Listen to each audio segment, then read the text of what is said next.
Resmi CPNS Kemenkumham tahun 2024 akan dibuka kembali. Apa saja formasi akan dibuka serta kapan jadwal pendaftarannya dan bagaimana cara daftar serta persyaratan lainnya kita akan bahas lengkap di video ini. Jadi tonton videonya sampai tuntas.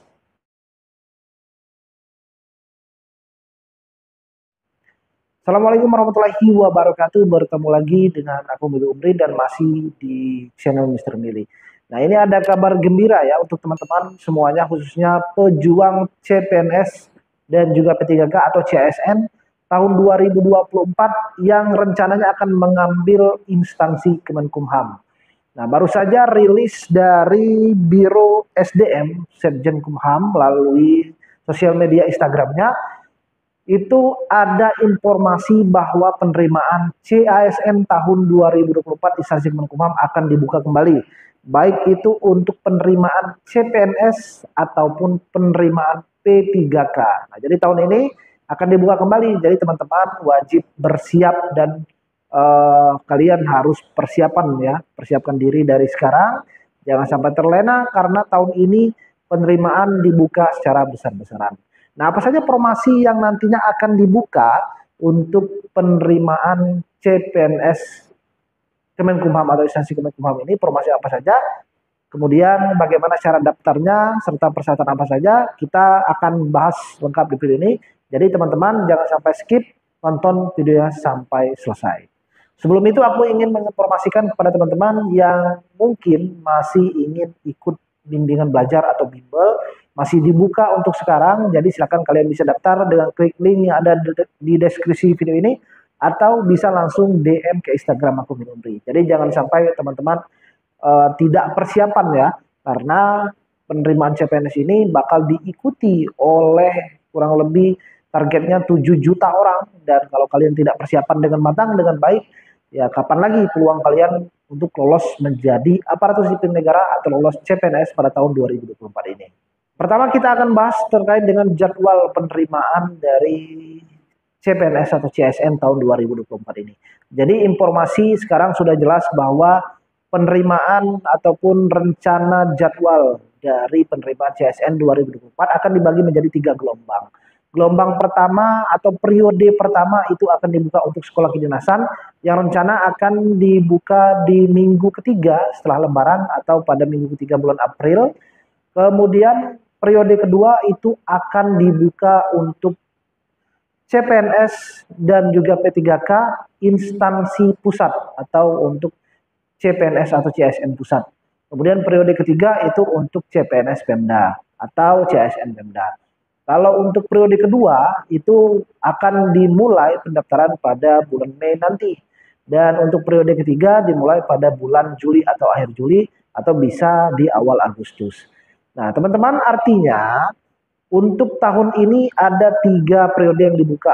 Pertama itu untuk sekolah kedinasan, periode kedua untuk CPNS, periode ketiga untuk CPNS. Nah, pada periode kedua dan periode ketiga ini yang membedakan.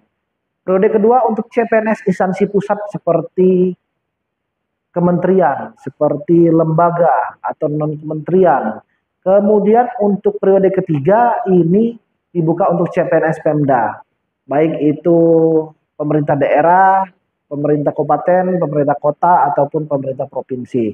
Nah, sudah dijelaskan juga oleh PLT Kepala BKN, Haryomo menjelaskan bahwa untuk teman-teman yang ingin mendaftar pada penerimaan CSN 2024 ini hanya bisa mengikuti 1 penerimaan saja. Jadi kalau kalian ingin mengikuti penerimaan CPNS instansi pusat, maka kalian tidak bisa lagi mengikuti CPNS instansi daerah. Atau kalau kalian ingin mengikuti CPNS instansi daerah, kalian ikutnya di penerimaan pada periode ketiga. Karena periode ketiga itu untuk CPNS daerah. Sedangkan periode kedua untuk CPNS instansi pusat. Jadi bedakan ya. Dan teman-teman hanya bisa mengikuti 1 periode penerimaan saja. Nah, bagaimana kalau untuk sekolah kedinasan dengan CPNS? Bisa nggak? Maksudnya periode pertama sekolah kedinasan dibuka, kalian ikut daftar. Kemudian selanjutnya entah periode kedua, entah periode ketiga, kalian ingin ikut lagi CPNS. Entah itu di periode kedua CPNS pusat atau di periode ketiga pada CPNS instansi daerah atau CPNS Pemda. Nah, kalau menurut aturan dari tahun-tahun sebelumnya itu boleh. Kalian ikut sekolah kedinasan, kemudian ikut CPNS boleh. Tetapi tahun ini kita belum tahu apakah hanya bisa mengikuti satu periode saja, karena kan dibagi 3 periode tahun ini. Apakah hanya satu periode atau teman-teman bisa juga tahun ini ikut sekolah kedinasan atau nanti setelah sekolah kedinasan ikut lagi CPNS, entah itu memilih CPNS Pemda atau CPNS instansi pusat. Tetapi kalau ingin ikut CPNS Pemda, CPNS instansi pusat dan CPNS instansi daerah secara bersamaan itu sudah dipastikan tidak bisa, hanya bisa mengikuti satu periode saja. Nah, jadi itu ya untuk terkait dengan jadwal penerimaan CASN 2024. Pertanyaannya, Kemenkumham masuk ke periode yang mana? Kemenkumham itu masuk ke penerimaan periode kedua untuk penerimaan CASN instansi pusat yang direncanakan pada bulan Mei itu akan dibuka. Kenapa Kemenkumham masuk ke periode kedua? Karena mereka masuknya kategori instansi pusat. Ada teman-teman yang bertanya, Bang, penjaga tahanan itu dibuka nggak untuk Pemda? Kan penempatannya di kantor wilayah, itu kan masuknya Pemda. Jadi yang perlu teman-teman perhatikan bahwa walaupun penjaga tahanan itu dibagi per kanwil, dibagi per daerah, di provinsi kalian masing-masing itu ada perwakilannya, kanwilnya, tetapi tetap itu masuknya di bawah ranah atau naungan instansi Kemenkumham. Instansi Kemenkumham itu adalah kementerian. Jadi tetap ikutnya instansi pusat, bukan instansi daerah, walaupun penempatan kerjanya di daerah. Jadi kanwil yang ada di daerah ini merupakan perpanjangan tangan dari Kementerian Hukum dan HAM ataupun Kemenkumham yang ada di pusat. Jadi kanwil-kanwil yang ada di wilayah ini itu merupakan perpanjangan tangan dari instansi Kemenkumham, bukan berarti mereka di bawah naungan Pemda atau di bawah naungan provinsi. Jadi CPNS Kemenkumham, entah itu formasi penjaga tahanan, entah itu formasi peranata komuter, penyuluh hukum, atau pemeriksa keimigrasian, formasinya, penempatannya daerah, tetap mereka masuknya instansi pusat. Jadi sudah jelas Kemenkumham masuknya instansi pusat dan mereka akan ikut membuka penerimaan pada periode kedua tahun 2024 ini, yang mana periode kedua dibuka untuk instansi pusat dan salah satunya instansi Kemenkumham atau Kementerian Hukum dan Asasi Manusia. Selanjutnya apa saja formasi yang akan dibuka untuk penerimaan CPNS ataupun P3K tahun 2024 ini, khusus untuk formasi ataupun instansi Kemenkumham. Jadi kalau kita mengacu pada surat keputusan Menteri Pan-RB nomor 173 tahun 2024 tentang panduan penyusunan rincian kebutuhan pegawai aparatur sipil negara tahun 2024. Dalam surat edaran ini dijelaskan bahwa ada beberapa rincian formasi yang dibutuhkan pada tahun 2024 ini. Jadi ini rincian kebutuhan formasi ya, bukan formasi yang sudah pasti akan dibuka, tetapi ini yang dibutuhkan. Jadi bedakan yang dibutuhkan dengan yang akan dibuka ya. Jadi kalau kita lihat di sini untuk kebutuhannya ini berdasarkan surat keputusan ini, setidaknya Kemenkumham kalau saya lihat ada beberapa ya. Kalau untuk CPNS ya, ada penjaga tahanan, ada pemeriksa keimigrasian, ada juga penyuluh ya, ada juga penyuluh hukum, ada juga petugas pengamanan pemasyarakatan, ada juga pengaman pemasyarakatan. Nah, jadi kurang lebih hampir banyak lah ya. Yang pastinya titik fokus kita itu adalah penjaga tahanan. Nah, penjaga tahanan kalau kita lihat dalam surat ini dibutuhkan untuk tahun 2024 ini. Tetapi sekali lagi belum tahu ya, apakah ini diusulkan oleh instansi Kemenkumham atau tidak ya. Sama seperti halnya petugas pengamanan pemasyarakatan, apakah diusulkan atau tidak. Nah, sampai saat ini memang belum ada rilis resmi apa saja formasi yang dibuka untuk instansi Kemenkumham. Tapi walaupun Kemenkumham sudah memastikan akan ikut mengadakan penerimaan CASN 2024 ini, tetapi memang belum ada formasi yang rilis, formasi apa saja yang dibuka. Termasuk penjaga tahanan itu dibuka atau tidak untuk tahun 2024 ini. Tapi harapan saya kalau saya lihat ya kurang lebih akan tetap dibuka karena memang penerimaan penjaga tahanan ini salah satu menjadi primadona setiap penerimaan CPNS khususnya untuk teman-teman yang ingin mendaftar formasi penjaga tahanan ini. Nah, kalau kita mengacu ke tahun 2023 untuk Kemenkumham ini yang membuka CPNS hanya dua, formasi dosen dan formasi penjaga tahanan. Formasi penjaga tahanan kurang lebih hanya 1.000 ya kalau 2023. Nah, tahun ini belum tahu karena belum ada rilis resmi dibuka atau tidak formasi CPNS penjaga tahanan ini. Tapi kalau dari surat keputusan tadi memang dibutuhkan. Nah, saya rasa kalau memang kalau dibutuhkan berarti ya instansi Kemenkumham saya rasa tidak akan keberatan kalau ingin ikut mengusulkan atau membuka kembali penerimaan CPNS penjaga tahanan. Jadi sekali lagi kita masih menunggu formasi apa saja yang dibuka untuk CPNS penjaga tahanan dan ada juga untuk formasi petugas pengamanan pemasyarakatan.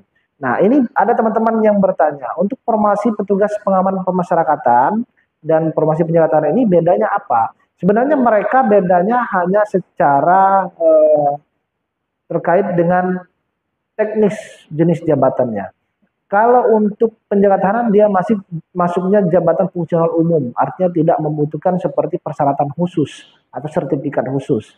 Tetapi kalau petugas pengamanan pemasyarakatan dia masuknya ke JFT, jabatan fungsional tertentu, ya. Jadi bukan JFU, JFT. Nah, kalau dari tahun sebelumnya petugas pengamanan pemasyarakatan ini belum pernah dibuka untuk CPNS atau dibuka untuk umum. Untuk petugas pengamanan pemasyarakatan ini dibuka dari jalur in-passing atau perpindahan jabatan. Jadi teman-teman yang sudah lolos penjaga tahanan kemudian nanti dibuka untuk perpindahan jabatan menjadi petugas pengamanan pemasyarakatan. Ini kalau yang kemarin. Jadi mereka statusnya sudah PNS ya. Kemudian dibuka formasi tersebut dengan sistem perpindahan jabatan. Nah, kalau untuk secara umum kita belum tahu tahun ini dibuka atau tidak petugas pengamanan pemasyarakatan. Dan kemudian kalau secara sistem kerjanya hampir sama lah kurang lebih. Mereka sama-sama di bawah naungan Kemenkumham. Kemudian mereka bekerjanya di lapas, di rutan juga. Mungkin yang membedakan penjaga tahanan itu ya tugasnya, tupoksinya menjaga tahanan, menjaga narapidana, warga binaan. Tetapi kalau untuk petugas pengamanan pemasyarakatan karena mereka jabatan fungsional tertentu, mereka lebih kompleks ya, ada bisa menjadi terkait dengan pengendalian intelijen, terkait dengan pengawalan, pengelolaan sarana prasarana ya. Jadi lebih kompleks, lebih banyak lah untuk tugasnya. Karena mereka bukan hanya menjadi pengaman ataupun menjadi penjaga dari warga binaan. Nah, itu yang membedakan antara petugas pengamanan pemasyarakatan dan penjaga tahanan. Kemudian kalau untuk instansi imigrasi, keimigrasian ya, tahun ini dibuka atau tidak? Kalau kita lihat di kebutuhan ada, tetapi belum tahu karena memang tahun 2023 pemeriksa keimigrasian ini tidak dibuka. Siapa tahu 2024 ini dibuka kembali. Kemudian untuk perawat bidan tahun 2023 dibuka tetapi dari jalur P3K.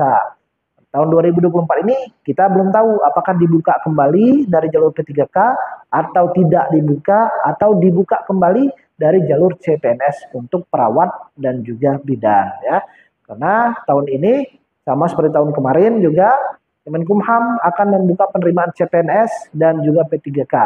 Jadi CPNS dan P3K itu dibuka tetapi memang belum ada terkait dengan rilis resmi apa saja yang akan dibuka penerimaannya. Nanti kalau sudah ada rilis resmi, saya akan buatkan video lagi atau saya akan share secara real time di Instagram saya Mir Umri. Jadi teman-teman bisa follow Instagram saya dan jangan lupa subscribe channel ini agar tidak ada informasi yang ketinggalan. Nah, kalau untuk formasi CPNS penjaga tahanan ini sebenarnya persyaratannya itu wajib dilamar untuk ijazah SLTA ya. Nah, tidak bisa kalian menggunakan ijazah S1 walaupun sudah ada ijazah S1, ijazah D3, kalian tetap mendaftarnya menggunakan ijazah SLTA. Syaratnya ya kurang lebih hampir sama dengan persyaratan pada umumnya. Butuh ijazah, ya, ijazah SMA, SMK, Madrasah Aliyah atau paket C, SLTA sederajat, kemudian ya seperti KK, KTP, ataupun pas foto ya, Nah, kemudian ada persyaratan tambahan. Persyaratan tambahan ini seperti surat lamaran, surat pernyataan, kemudian nanti surat keterangan berbadan sehat yang dibuat di rumah sakit pemerintah ya, atau rumah sakit Polri dan TNI.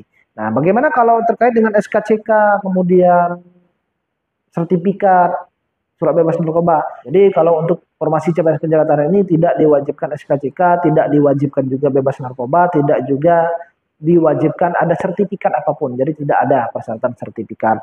Nah, kalau untuk tinggi badan saya rasa hampir sama ya. Kalau nanti dibuka hampir sama.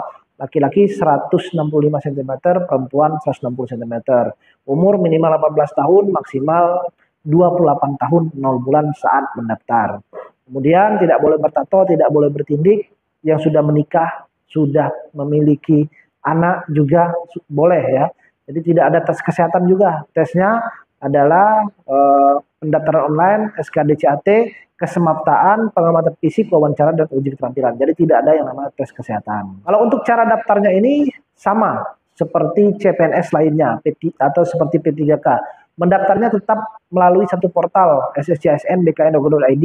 Kemudian kalian buat akun. Setelah buat akun nanti kalian bisa langsung login dengan memilih formasinya, instansinya Kemenkumham, formasinya penjaga tahanan atau formasi umum, kemudian upload dokumen sesuai persyaratan dan nanti tinggal menunggu pengumuman lulus atau tidak tahapan administrasi. Jadi daftarnya bukan di instansi Kemenkumham, bukan di website instansi Kemenkumham. Daftarnya tetap melalui satu portal di SSCSN bkn.go.id. Mendaftarnya melalui online. Nah, sebenarnya sudah aku buatkan videonya lebih lengkap ya terkait dengan formasi CPNS penjaga tahanan ini. Silakan kalau teman-teman bisa tonton videonya agar kalian bisa tahu bagaimana proses pendaftaran, persyaratan, pertahapannya. Lebih rinci saya jelaskan di video ini. Nah, mungkin itu informasi awal terkait dengan penerimaan CSN 2024 instansi Kemenkumham bahwa sudah resmi akan dibuka dan kita tinggal menunggu rilis formasi-formasi apa saja yang akan dibuka. Kalau memang sudah ada nanti rilis formasi yang akan dibuka termasuk penjaga tahanan dibuka atau tidak, saya akan share, saya akan buatkan video lagi, jadi jangan sampai teman-teman ketinggalan informasinya. Dan terakhir saya ucapkan terima kasih yang sudah menonton video ini sampai selesai, dan jika masih ada yang ingin ikut bimbingan belajar ya, kelas masih dibuka sampai nanti kita pembukaan pendaftaran. Jadi belajarnya kita belajar bersama-sama nanti. Dan terima kasih yang sudah menonton. Saya akhiri, wassalamualaikum warahmatullahi wabarakatuh.